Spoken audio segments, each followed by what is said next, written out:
তাড়াতাড়ি গিয়ে বাবাকে এসব দেখাই। বাবা দেখো কি এনেছি। হায় আল্লাহ, গায়ের ওসব কি অবস্থা করেছি। আরে বাবা এত চিল্লাইতেছো কেন? দেখো এসব কি ধরে এনেছি। তো চিল্লাবো না, ওসব ধুতে সময় লাগে না। ধরে গেছে, যাক আগে এগুলো আমি রান্না করি, এরপর এগুলো পরিষ্কার করবো নি। তো এবার আমি এখানে একটু লবণ আর পাউডার দিয়ে এগুলো সুন্দর করে পরিষ্কার করে নিব।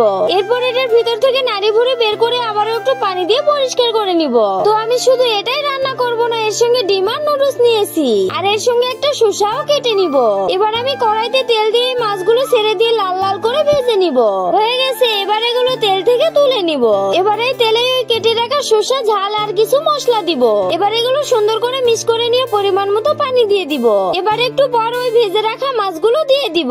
তো বন্ধুরা, আমার ভিডিও যদি তোমাদের ভালো লেগে থাকে তাহলে ভিডিওতে লাইক দিয়ে চ্যানেলটাকে একটু সাবস্ক্রাইব করে দাও প্লিজ। তো এবার আমি এখানে ওই ডিম আর শসা দিয়ে দিব।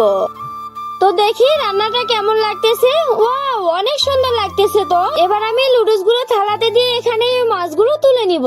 আমার এই রান্নাটা যদি তোমাদের ভালো লেগে থাকে তাহলে কমেন্টে কিন্তু জানিয়ে দিবে। এই বাবা, খাবে নাকি? এসো। দাঁড়া, খাইতেছি। ওয়াও বাবা, অনেক মজা হয়েছে। তোমাকে কেমন লাগতেছে বলো তো? নাইস, অনেক মজা হয়েছে।